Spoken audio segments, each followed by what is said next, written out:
Buenas tardes, estimados estudiantes. El video que les estoy grabando en este momento es porque me han comunicado que tienen algunas dudas con respecto al trabajo del primer parcial, que es la primera parte de lo que va a ser nuestra investigación. Y bueno, me he tomado la molestia de hacer detalladamente cada punto para que no tengan ningún tipo de dudas, ¿no?, con respecto al problema. En el caso de que, aún con la explicación que les voy a dar en este momento, algo quedara pendiente, ya saben que tienen mi número de WhatsApp a su disponibilidad para que puedan hacer cualquier consulta de manera escrita. Entonces voy a pasar a hacer la presentación.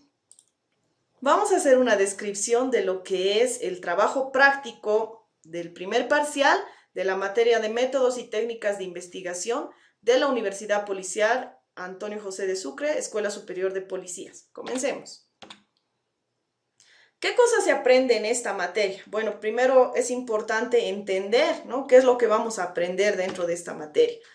Se aprende a realizar trabajos de investigación de carácter científico, ¿no? Entonces, lo que se da en esta materia son los parámetros para poder aplicar el método científico para la realización de trabajos como ser, por ejemplo, tesis, proyectos de grado, trabajos dirigidos, monografías, etcétera, ¿no? Entonces, estos trabajitos,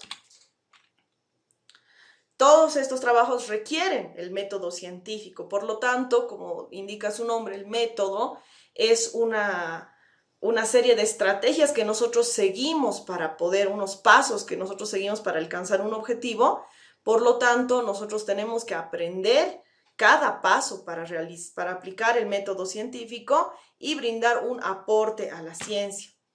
Por este motivo es que se aplica lo que llamamos el método científico. El método científico, a grandes rasgos, tiene estos 6 pasos, ¿no? Lógicamente, a medida que vamos avanzando en el trabajo de investigación, nos vamos a ir dando cuenta que cada paso conlleva de repente algunos pequeños pasos extra, ¿no? Pero estos son los principales. Primero, la observación de un problema, ¿no? Es necesario percibir un problema para cualquier investigación. No hay investigación si nosotros no encontramos un problema. El segundo paso es plantear preguntas con respecto a este problema, porque a partir de una pregunta es que nace la investigación. Esta pregunta, mejor dicho, nos da la opción a que tengamos varias hipótesis, ideas de cómo solucionar el problema que hemos observado.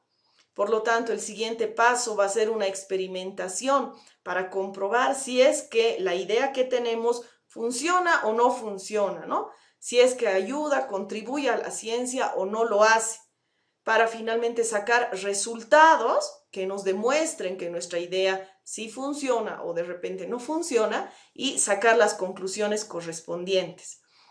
En esta primera etapa que estamos pasando, en este momento solamente vamos a llegar hasta la parte de la observación del problema, ¿no? La pregunta problemática y parte de lo que es la idea, ¿no? Entonces estamos en esta parte, ¿no?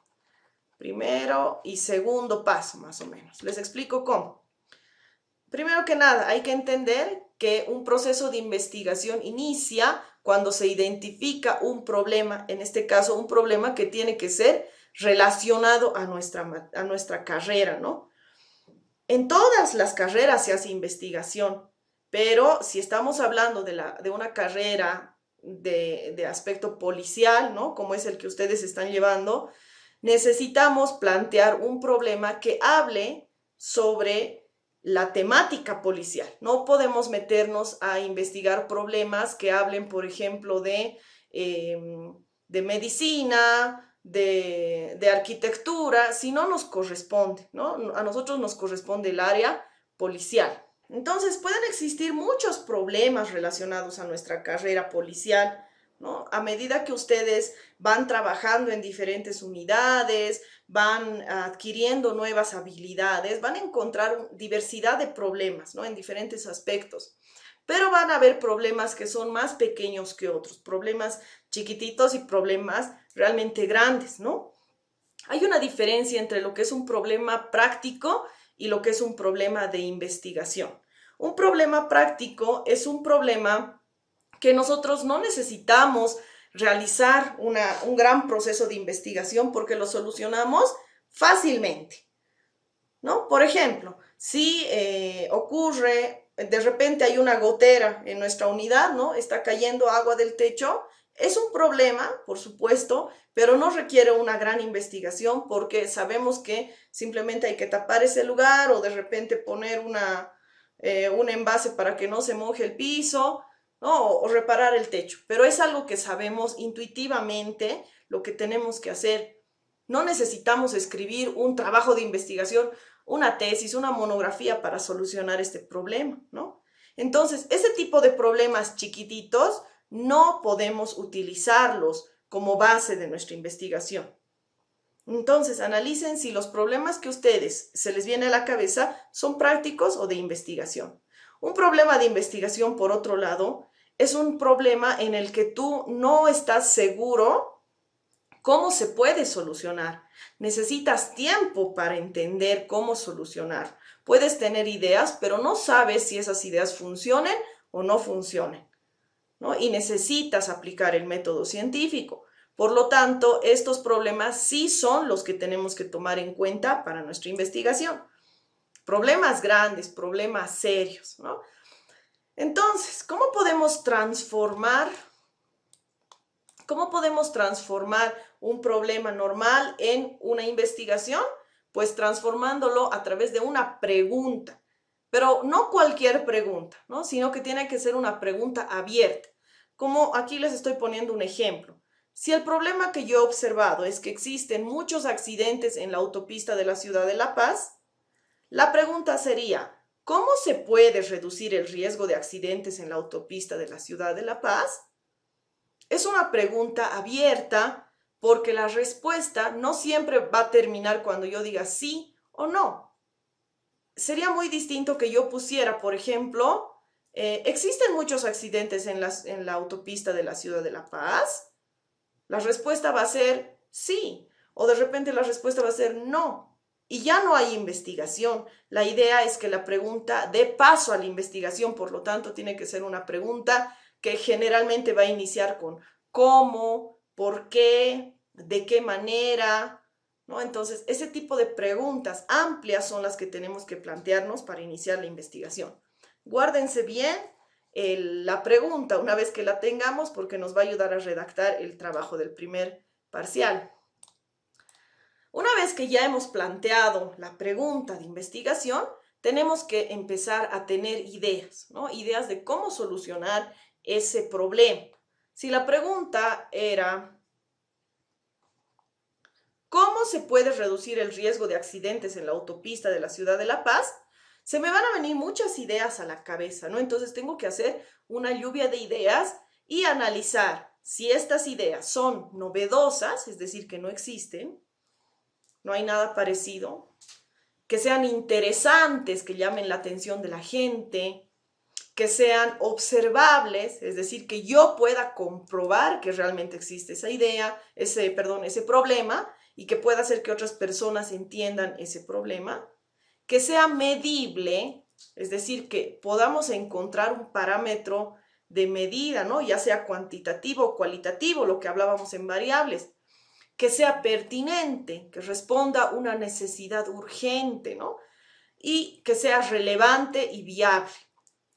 Entonces necesitamos que esta idea no sea cualquier idea, sino que sea la idea más buena que se te puede ocurrir para ese tema, ¿no? Ahora, independientemente de que funcione o no funcione, nosotros tenemos que tratar de proponer algo que sí funcione. Por ese motivo, ¿no? Se dice viable, que se pueda realizar, ¿no? Entonces, una vez que ya hemos identificado el problema y la idea solución, ya vamos a poder pasar a redactar nuestro trabajo práctico. Entonces, aquí les voy a explicar paso a paso cómo redactar su trabajo práctico. El trabajo tiene que tener los siguientes puntos: carátula, descripción del problema, planteamiento del problema que se va a referir a la pregunta, justificación, objetivos, general y específicos, e identificación de variables. Comenzaremos con la carátula. La carátula es un formato que ustedes ya lo manejan en diferentes materias, ¿no? Aquí está los datos de la institución, el logo de la institución, el título de su investigación. Aquí yo les puse un título que saqué de un trabajo que ya se realizó. El autor, que serían ustedes, el docente, que soy yo, el lugar, La Paz, Bolivia, y el año 2022. Listo. La segunda parte es la descripción del problema, ¿no? Entonces, en esta parte, ¿qué cosa vas a hacer? Vas a escribir de manera formal, ¿no? Es decir, con un lenguaje que sea apropiado para el nivel académico que tienes. No puedes escribir en primera persona, no puedes escribir yo listen una vez, no. O sea, no se puede escribir así, hay que escribir en lenguaje formal. El problema, describes de qué se trata.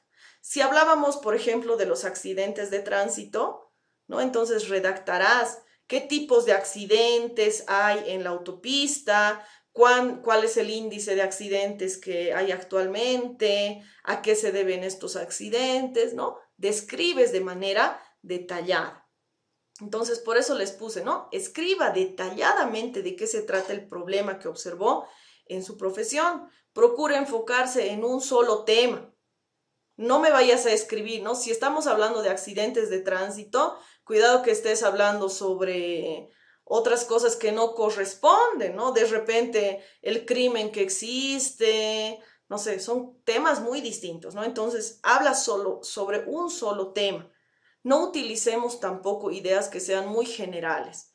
No podemos decir nada más inseguridad en la ciudad, porque la ciudad es gigante, la inseguridad se da de diferentes formas. Tenemos que manejar conceptos bien específicos. En lo posible pueden incluir estadísticas, datos reales, pueden encontrar noticias que demuestren que este problema sí existe, ¿no? Y que necesita ser solucionado. El punto número 2 es una pregunta, la pregunta que habíamos planteado al inicio, ¿se acuerdan? Aquí está. Hemos puesto aquí una pregunta, esa misma pregunta la van a copiar aquí. Escribe una pregunta, solo una que englobe todo, ¿no? Yo sé que ustedes en clases hemos realizado varias preguntas, pero tienes que elegir una que englobe toda la investigación. Luego vamos a hacer la justificación. La justificación se refiere al por qué es importante realizar tu investigación. Vamos a continuar con este ejemplo de los accidentes de tránsito, ¿no? Existen muchos accidentes de tránsito, ya lo hemos descrito en el problema, pero en esta parte lo que tú tienes que escribirme es por qué es necesario solucionar ese problema, ¿no? ¿Por qué es necesario? Ahora, si tu idea, la idea que se te haya ocurrido para solucionar ese problema, según tú es la mejor idea, ¿no? Tienes que justificarla por qué tu idea es la apropiada para este problema. Aquí te puedes apoyar en las leyes, puedes apoyarte en el aporte que estás haciendo a la sociedad, puedes apoyarte en el bien que le haría a la institución, de repente en el aspecto económico, tal vez tu propuesta no requiere mucha inversión. Entonces puedes explicar de manera lo más amplia posible, ¿no? Explicar por qué motivo es importante tu investigación. Si hablamos, por ejemplo, de la autopista de la ciudad del Alto, sabemos que es un camino clave, ¿no? Para nuestra ciudad, porque conecta el Alto, la ciudad de La Paz, hay mucho tránsito de movilidades por este lado, ¿no? Entonces es una parte fundamental de la ciudad. Eso podría justificar, ¿no? Que va en beneficio tanto de la ciudad del Alto como la ciudad de La Paz. Entonces, todos esos detalles yo lo explico en la justificación. Como indica aquí en la diapositiva, describe el porqué de la investigación. El punto número 4 son los objetivos. Aquí se desarrollan dos subtítulos, objetivo general y los objetivos específicos. tenemos que recordar que todos los objetivos, sean generales o específicos, tienen una estructura, ¿no? El verbo en infinitivo, que termina en ar, er, ir, el objeto y la condición, ¿no? Entonces, si mi objetivo fuera disminuir el riesgo de accidentes de tránsito, eso estoy disminuyendo, ¿no? ¿Qué objeto? Los accidentes de tránsito en la ciudad de La Paz o en la ciudad, en la autopista. La condición, ¿cómo lo voy a hacer? A través de una estrategia de manejo de semáforos, no sé. Entonces tienes que describir cómo lo vas a hacer, cómo o para qué. ¿No? Es necesario seguir esta estructura, verbo, objeto y condición.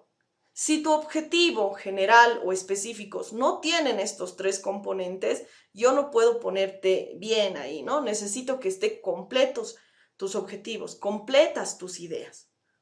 A veces pongo, ¿no?, en mis objetivos que hayan menos, nada más. ¿De qué estás hablando? ¿Menos qué? No entiendo, ¿no? Entonces siempre tienen que haber ideas completas, verbo en infinitivo, el objeto y la condición.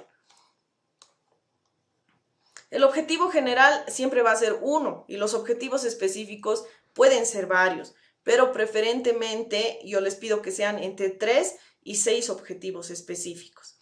No se olviden que los objetivos específicos son los pasos para lograr el objetivo general.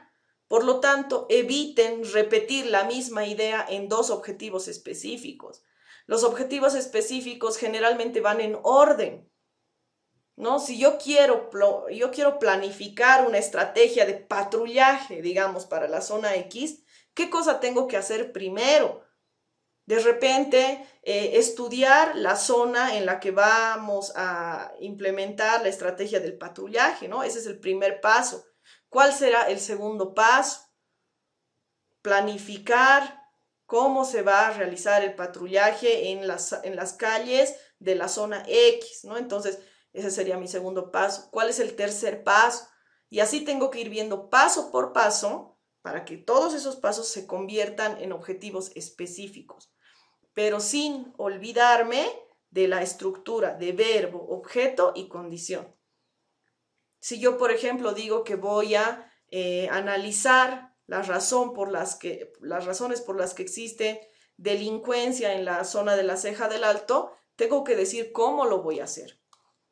A través de observación directa o a través de cámaras de seguridad, no sé.